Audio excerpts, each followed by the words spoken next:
చెప్పండి మేడం, మరి రేపటితోటైతే ఎలక్షన్ ప్రచారం మూగబోతుంది, అయిపోతుంది. సో మరి ఏ విధంగా ఉండబోతున్నది, ప్రజల స్పందన ఏ విధంగా ఉంది, మరి ఎవరికి పట్టం కట్టాలని చెప్పేసి జూబ్లీస్ ప్రజలు నిర్ణయించుకున్నట్లు అనిపిస్తుంది?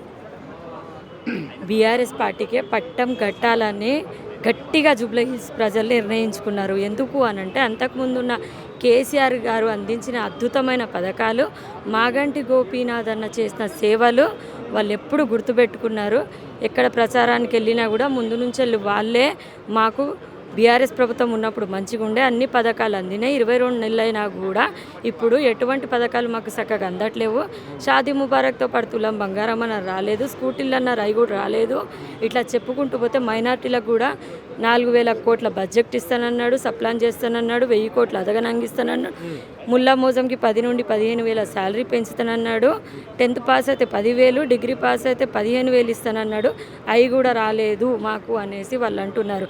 18 సంవత్సరాలు నిండిన మైనార్టీ అమ్మాయిలకు స్కూటీలు ఇస్తానని చెప్పిండు, అది కూడా రావట్లేవు అనేసి అంటున్నారు. ముఖ్యమంత్రి అంటున్నాడు మరి కాంగ్రెస్ తోటే ముస్లింలకు భవిష్యత్తు, కాంగ్రెస్లో ఉండాల్సిందే అని చెప్పేసి కూడా ఆయన అంటున్నాడు. మరి దీన్ని ఎట్లా చూస్తారు మీరు? 1400 సంవత్సరాల నుండి ముస్లిమ్స్ ఉన్నారు ప్రపంచంలో కాదు, దేశంలో మొత్తము. ముస్లిం ఎప్పుడు కూడా ముస్లింలతోటే కాంగ్రెస్ పార్టీ ఏర్పడింది, కానీ కాంగ్రెస్ పార్టీతోటి ముస్లింలు అనేటోళ్ళు ఏర్పడలేదు. ఇప్పుడు రేవంత్ రెడ్డి అన్న మొన్న ఏమంటాడు అంటే కాంగ్రెస్ రైతో ముసల్మానే, కాంగ్రెస్ నియతో ముసల్మాన్ని అంటే 1400 సంవత్సరాల నుండి ముస్లిమ్స్ ఉన్నారు. ముస్లిమ్స్ నుంచి కాంగ్రెస్ వచ్చింది, కానీ కాంగ్రెస్ నుంచి ఎప్పుడు ముస్లిం రాలేదు. అది చాలా తప్పు. ఈరోజు ఎక్కడో అక్కడ మైనార్టీలు మద్దతు తెలుపుతారు కాంగ్రెస్కి. కాబట్టే ఈరోజు మీ రాహుల్ గాంధీని కానీ, నిన్ను కానీ, సోనియా గాంధీని కానీ తెలంగాణలో కానీ ఎక్కడైనా దేశంలో ప్రజలు చూస్తున్నారు. అంతేగాని కాంగ్రెస్ పార్టీ నుంచి ముస్లిం ఉన్నాడు అంటే అంతకుముందు ముస్లింలు లేరా? ఈయన వచ్చి మా తర్వాత కాంగ్రెస్ పార్టీ వచ్చింది, మేము కాంగ్రెస్ పార్టీ నుంచి రాలేదు. మా దాంట్లో వచ్చిన తర్వాతనే కాంగ్రెస్ పార్టీకి పేరు వచ్చింది, అది గుర్తుపెట్టుకోరేవంతాను. మరి ఇక్కడ జూబ్లీహిల్స్లో వరావరిగా పోటీ చేస్తున్నారు, ఇక్కడ బీజేపీ పార్టీ కూడా పోటీ చేస్తుంది. మరి దాన్ని ఎట్లా చూస్తారు మీరు? ఇప్పటి వరకు కూడా బీజేపీ పార్టీ మనకు నిధులు అనేదే ఇవ్వలేదు చక్కగా. ఎప్పుడు బడ్జెట్లో తెలంగాణకు వచ్చేదే గుండు సున్నా. కేసీఆర్ గారి హయాం నుండి ఇప్పటి వరకు సంపద సృష్టించి తెలంగాణ బిడ్డలకు పంచిపెట్టిండ్రు. అంతేగాని మోడీ మనకు ఇచ్చింది ఏం లేదు. ఏదో నిజామాబాద్లో పసుపుకు మద్దతు ధర కూడా చక్కగా ఇప్పియలేదు. అటువంటప్పుడు బీజేపీలో ఉన్న ఏ నాయకుడు కూడా ఇప్పటి వరకే మైనార్టీకి కానీ తెలంగాణలో ఉన్న ప్రజలకు కానీ ఏం చేయలేదు. ఎప్పుడైనా ఏదైనా అసెంబ్లీ సెక్షన్ అక్కడ ఢిల్లీలో ఎంపీలది జరుగుతున్నప్పుడు బండి సంజయ్ అన్న ఐటమ్ నెంబర్ 6 అనగానే అన్నేమంటాడు, పాస్ అయిపోయాయి, మాట్లాడేదే లేదు. మరి మాట్లాడనప్పుడు బీజేపీకి ఎట్లా ఓట్లేస్తారు, ఎందుకు వేస్తారు? ఏదో గెలవాలని అదని ఇదని వాళ్ళు ఏదోదో అంటారు, కానీ బీజేపీ అనేది ఫస్ట్ నుంచి గుండుస్తున్నాయి, ఇప్పుడు కూడా గుండుస్తుంది తెలంగాణ. ఈ జూబ్లీహిల్స్ ఎన్నికల్లో అసదుద్దీన్ ఓవైసీ ప్రభావం ఏమన్నా పడే అవకాశం ఉందా? మళ్ళీ మంత్రి పదవి కూడా అజరుద్దీన్కి ఇచ్చారు కాంగ్రెస్ పార్టీ, అదేమన్నా పడే అవకాశం అయితే కనిపిస్తుందా? మరి ఎట్లా చూడాలి దీన్ని ప్రజలు?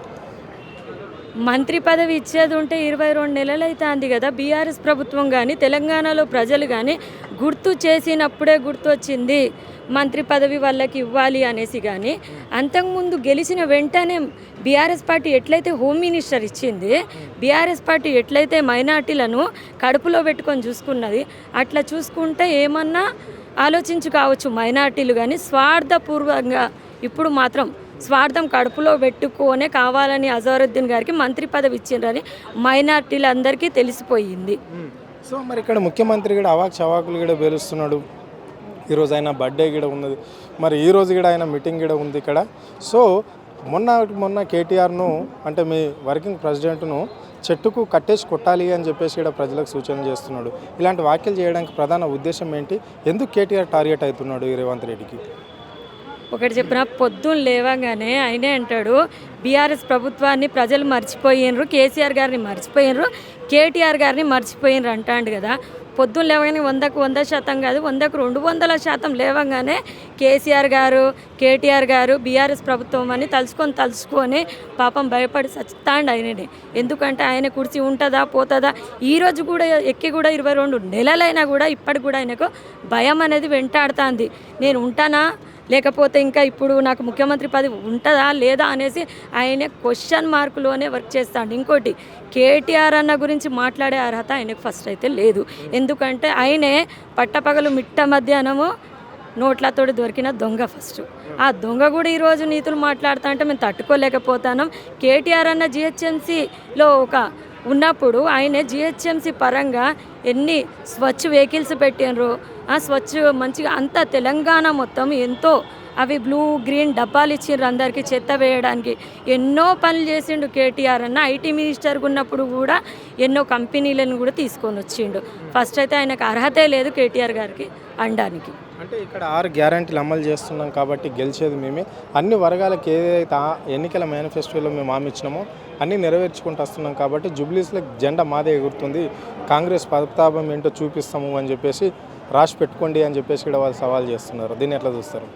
పక్క రేవంత్ అన్న నువ్వు రాసి పెట్టుకో, మళ్ళీ ఇక్కడ గెలిచేది బీఆర్ఎస్ పార్టీనే. ఎందుకు అని అంటే నువ్వు ఇచ్చిన 6 గ్యారంటీలు 420 హామీలు మొత్తం జూబ్లీహిల్స్ ప్రజలందరికీ తెలుసు, అర్థమైపోయినాయి. కాబట్టి నువ్వు గెలిచేది లేదు ఇక్కడ, నీ జెండా పాతేది లేదు. అంతకుముందు కూడా ఇక్కడ బీఆర్ఎస్ ప్రభుత్వమే ఉండే, ఇప్పుడు కూడా ఇక్కడ బీఆర్ఎస్ ప్రభుత్వమే ఉంటుంది. సునీతక్కనే గెలుస్తుంది.